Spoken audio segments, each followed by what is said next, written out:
This video contains some graphic and verbal depiction of problematic words. Kids and weak heart people don't watch it.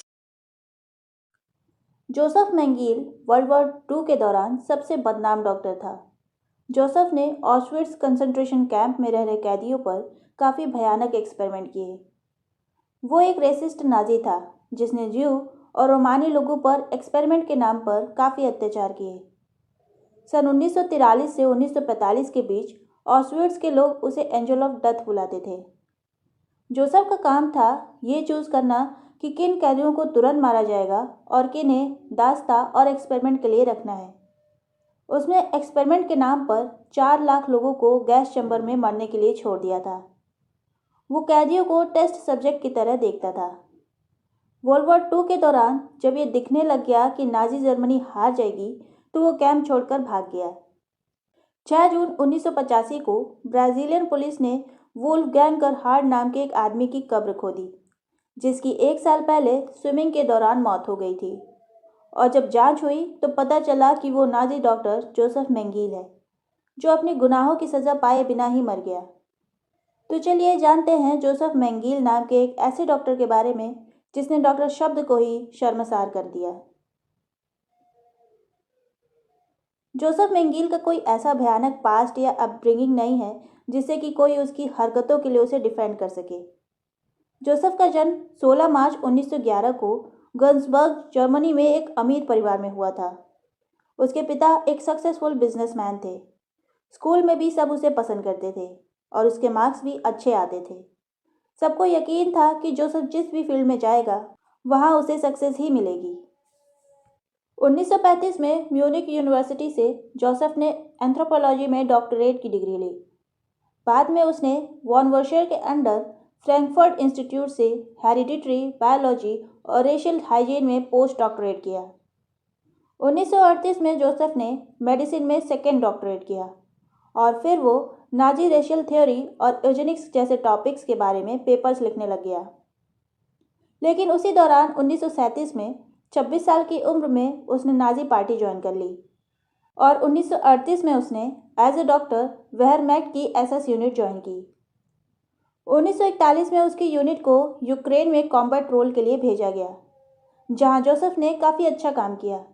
एक बार तो जलते हुए tank के अंदर से जख्मी सोल्जर को खींच लाया था और वहां उसने काफ़ी तारीफें भी बटोरी। लेकिन जनवरी 1943 में जर्मनी आर्मी दो युद्ध के बीच में घिर गई और जोसेफ उसमें काफ़ी बुरी तरीके से घायल हो गया। फिर उसे जर्मनी भेज दिया गया। वापस आने पर वो अपने मेंटर वॉन वर्शर से मिला जो कि खुद में एक रेसिस्ट नाजी था, और जोसेफ को वाउंड बैज और प्रमोशन मिला और वो कैप्टन बन गया।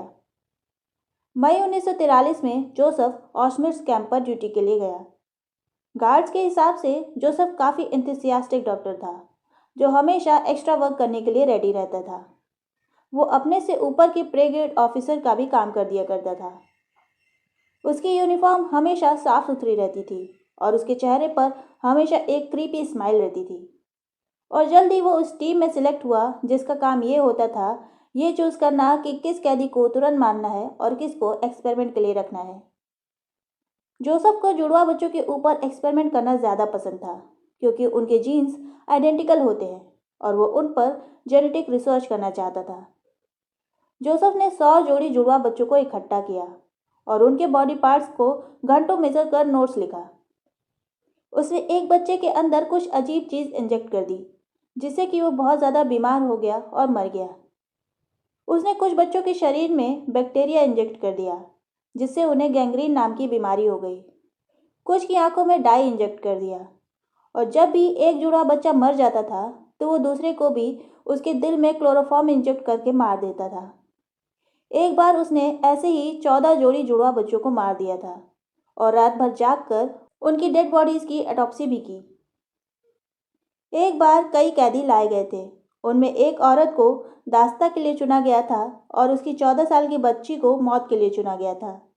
लेकिन वो औरत अपनी बच्ची से अलग नहीं होना चाहती थी और इस वजह से वहाँ काफ़ी केओस हो गया।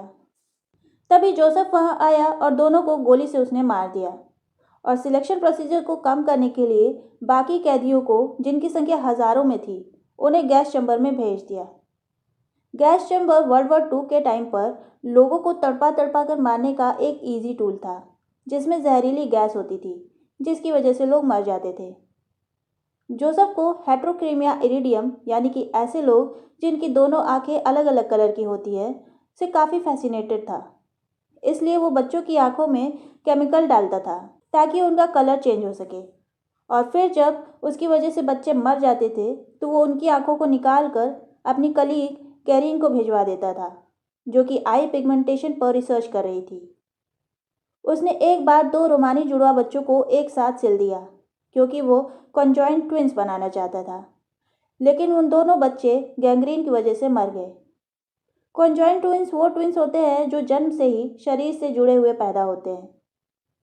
वो ट्विन बच्चों के हाथ पैर को काटता और दूसरे में सी देता था और उनके ब्लड को भी मिलाने की कोशिश करता था। एक बार ऑशविट्स में नोमा नाम की बीमारी फैल गई थी, जिसकी वजह से गैंग्रीन हो जाता था और मुंह में और बाकी अदर टिश्यूज़ में पस भर जाता था। तो उसने कुछ मरीजों के सिर काटकर उनके सिर को रिसर्च के लिए रख लिया। वहीं एक बार बिरकनेन में डॉक्टर से उसके एक बच्चे को लेकर बहस हो गई कि उस बच्चे को टीवी है या नहीं। तो जोसेफ उस बच्चे को लेकर गया और उसको गोली मारकर बॉडी को इंस्पेक्ट किया और आकर उन डॉक्टर से बहस के लिए माफ़ी मांगी और कहा कि नहीं, उस बच्चे को टीबी नहीं था। वहीं एक बार औरतों के बैरक में टाइफाइड नाम की एक बीमारी फैल गई थी, तो उसने 600 औरतों के एक ग्रुप को गैस चैम्बर में भिजवा कर मरवा दिया और फिर बैरक को डिसइंफेक्ट करवाया और फिर दोबारा 600 औरतों के ग्रुप को मरवा कर बैरक को डिसइंफेक्ट करवाया, और ऐसा उसने तब तक किया जब तक कि पूरा कैंप ही खाली नहीं हो गया। ऐसा ही उसने स्कारलेट फीवर फैलने के दौरान भी किया था। ऐसे ही उसके एक्सपेरिमेंट बढ़ते गए और हर एक एक्सपेरिमेंट पिछले एक्सपेरिमेंट से ज़्यादा खतरनाक होता गया। 1944 तक लगभग सारे हंगेरियन कैदी मारे जा चुके थे और फिर धीरे धीरे कैदियों को ऑशविट्ज़ भेजना बंद हो गया। जनवरी 1945 में जितने भी बचे हुए कैदी थे उन्हें ड्रीडन ले जाया गया, जहाँ पर बमबारी होने ही वाली थी, और वो सब उस बमबारी में मारे गए। और जब ये लगने लग गया कि जर्मनी हार जाएगी तो जोसेफ ने अपने नोट्स इकट्ठे किए और वो वहाँ से भाग गया। जोसेफ, जो कि अभी तक अपने नाम से ट्रैवल कर रहा था, उसे अमेरिकन आर्मी ने, जो उस टाइम पे पेट्रोलिंग कर रही थी, ने पकड़ लिया, लेकिन तब तक उसके वांटेड क्रिमिनल होने की बात उन्हें नहीं पता थी, इसलिए उन्होंने उसे छोड़ दिया और फिर वो बवेरिया चला गया और 1949 में जर्मनी छोड़कर भाग गया। जोसेफ 2 दशक तक ऐसे ही कभी अपने नाम से तो कभी दूसरे के नाम से इधर उधर घूमता रहा, क्योंकि उसे कोई गिरफ्तार करने के लिए खोज ही नहीं रहा था। और कई कंट्रीज़ की गवर्नमेंट जैसे ब्राज़ील, अर्जेंटीना, पराग्वे, ये लोग नाजी रिफ्यूजीज़ को काफ़ी संवेदनशीलता से देखते थे, इसलिए जोसेफ को कहीं भी रुकने में भी कोई दिक्कत नहीं हुई। 1950 में उसने ब्यूनस आयर्स में अनलाइसेंस्ड हॉस्पिटल खोला, जहां वो इलीगल अबॉर्शन किया करता था। इसी दौरान एक पेशेंट की मौत हो गई और वो गिरफ्तार भी हुआ, लेकिन कोर्ट हियरिंग के दौरान उसका एक दोस्त पैसों से भरा हुआ लिफाफा लेकर आया और जज को दे दिया और जोसेफ छूट गया। 7 फरवरी 1979 को 77 साल का जोसेफ मैंगील अटलांटिक ओशन में तैरने के लिए गया। तभी तैरने के दौरान उसे स्ट्रोक आ गया और वो डूबकर मर गया। उसकी डेथ के बाद उसकी फैमिली और फ्रेंड्स ने रिवील किया कि उन्हें पता था कि इतने सालों से जोसेफ कहाँ छुपा हुआ था, लेकिन कहीं उसे सज़ा न हो जाए, इसलिए उन्होंने किसी को कभी बताया ही नहीं। मार्च 2016 में ब्राज़ीलियन कोर्ट ने जोसेफ की रिमेनिंग डेड बॉडी को साओ पोलो यूनिवर्सिटी के स्टूडेंट को रिसर्च करने के लिए दे दिया। तो आज के वीडियो में इतना ही। अगर वीडियो पसंद आया हो तो वीडियो को लाइक शेयर करें और चैनल को सब्सक्राइब करें। मिलते हैं अगले वीडियो में, तब तक के लिए बाय।